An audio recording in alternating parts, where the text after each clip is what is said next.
So today we are going to harvest our cassava. So in our place we call this balinghoy or balingka. In some parts of Panay Island it's called baringhoy. It's also called patyuka in some parts of Panay, but others also call it as tapioca in some other countries. Anyway, so whatever you call this, this is called cassava. And we are going to harvest it today. This is how tall when it's fully grown and it's growing good, vigorously. It's about 15 feet. The height of the trees all in all is about 20 feet. But the big portion is about 11 feet.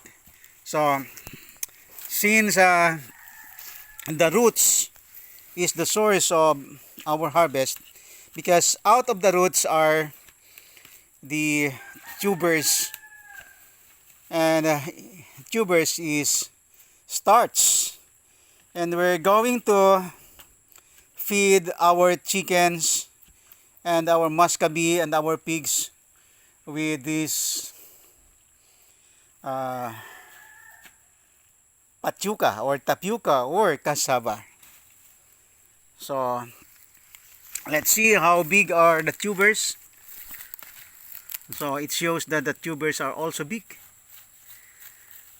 but we don't need a backhoe or a bulldozer to do that.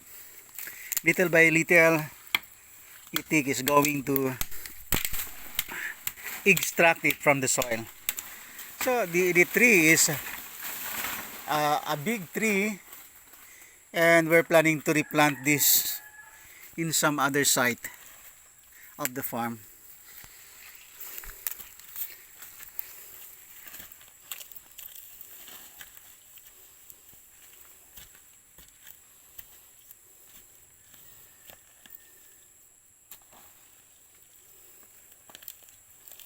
Wow, so there are roots going down, and the roots are indeed big tubers.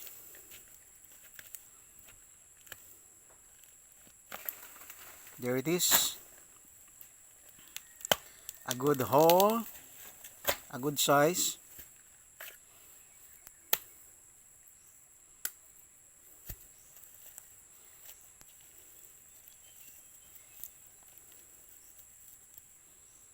So extracting the tubers is not just an easy task.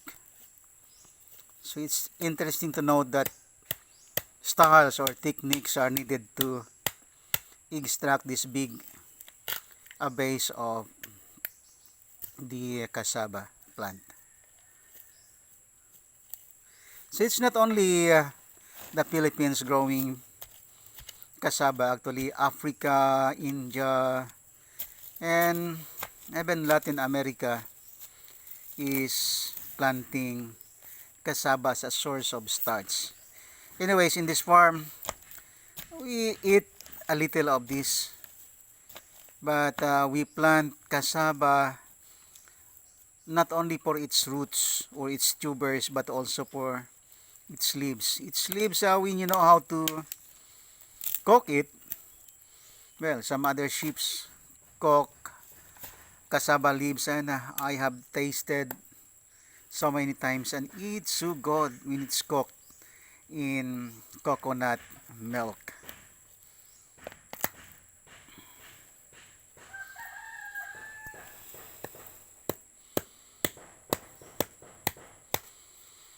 Since resistance comes from the roots, it cannot be just pulled ordinarily, and so to release the roots, to extract the roots, it has to be released from the soil, and so it's done one by one. Otherwise, you will be using a lot of force to extract the whole base at a time. But there's a technique that Itik is using here. He extracts the tubers one by one. And so he is not pulling at all his strength, but he pulled this base on a technique. So there's another one going up, another root.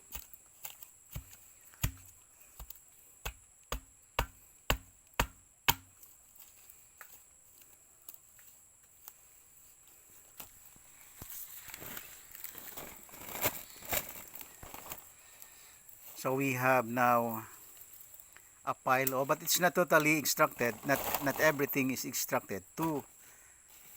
We have 3, 4, 5, 6. So we already have 6 pieces of cassava tubers that was harvested, and there are still remaining tubers under the ground.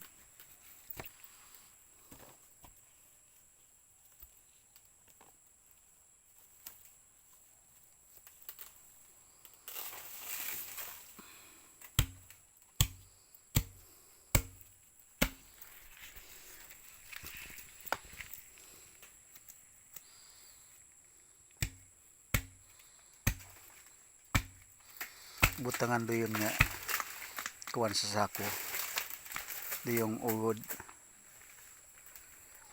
So that grab is another product from the ground. When it goes to the chicken house, then it's protein for the chickens. Wow, that's a good kind of root. It's slender and it's long. That is the 7th tuber that we've got.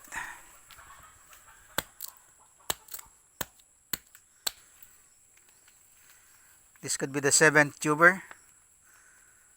Well, it's also nice. That's the 10th.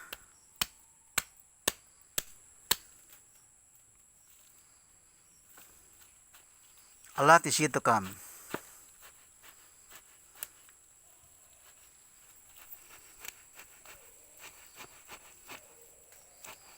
It's promising us a good number. This can be more than 12. Wow! So that's the reason why it cannot pull it just by a one-time pull. 1, 2, 3, 4, 5, 6, 7. There are still 8 tubers under the ground, and now they are up. So we have at least 15 or 16 tubers for just one cassava plant.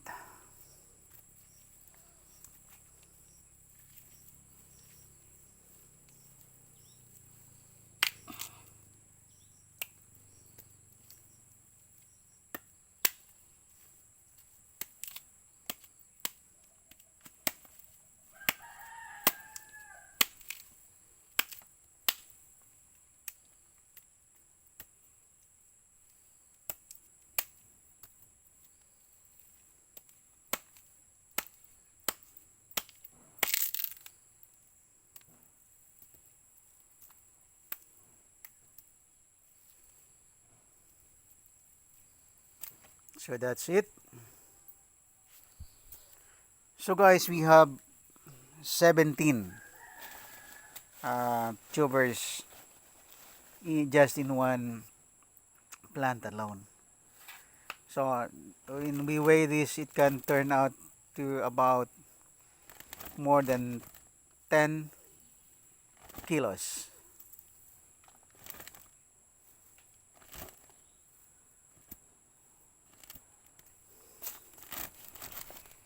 Buhitan mo din, ipakita mo rin mahaba ngayon.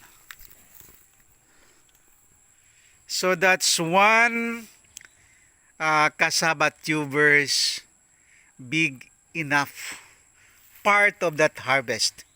So we took this out of one cassava plant alone. So that's it guys for this portion. So this is the after effect of too much rain. Even the cassava tubers are rotting.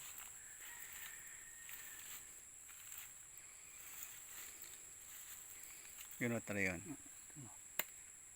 Ano boss? Wala ba? Ano mahawanan na yung isang puno nga.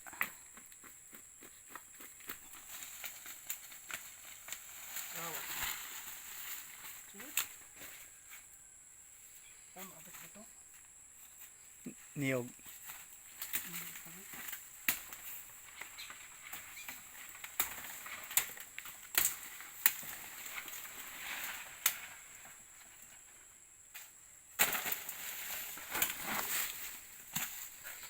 So we planted this cassava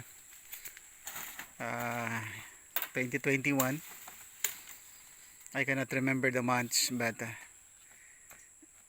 some have a little tubers because this area is shaded with coconuts and also bamboos. So that is why the tubers were not fully developed. Ito yung pang babaw-tik ho, yung babagabag.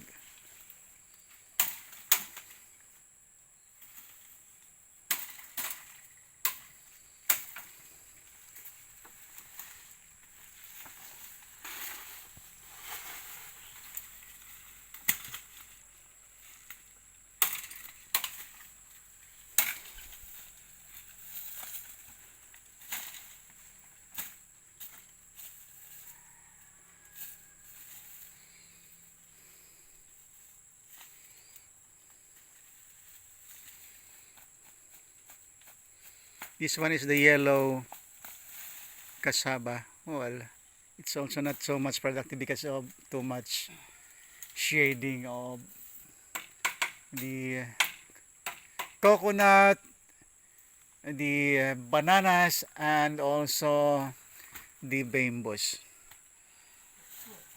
Doon yung siguro tik, anay? Tama lang anay ron.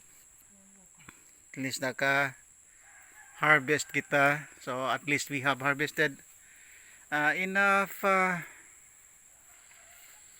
cassava today, so this could last for a day's augmentation for the feeds of our pigs and chickens. So what we do when feeding it to the chickens is just we just present it to them as is.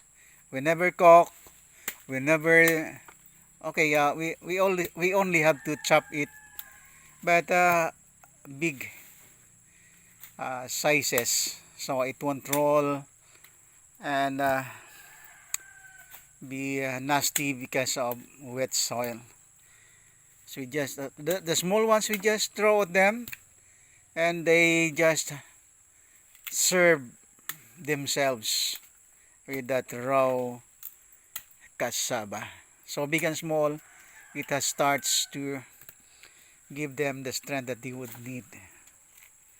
So it's an alternative or augmented kind of feeding, but it's good because it's natural, it's organic.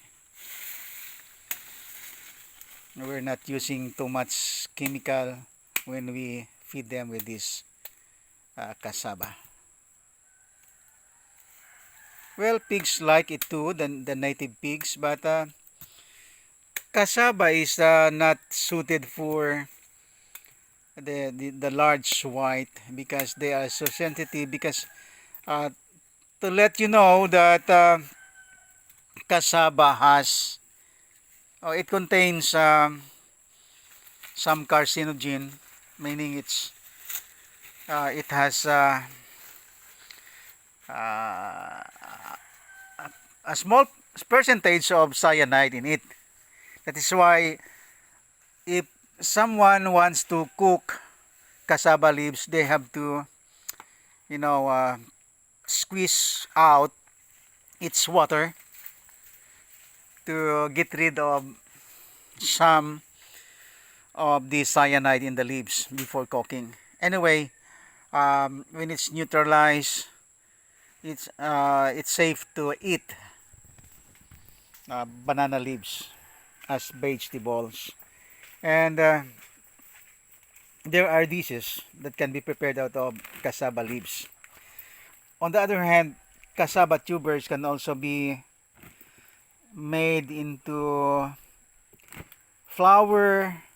It can also be turned into cakes and cassava pudding. And that is why the cyanide, the little percentage of cyanide in cassava, uh, it's tolerated by the native breed of pigs. But for the large white, sometimes they are poisoned by the small percentage of cyanide. So that's it. Yun,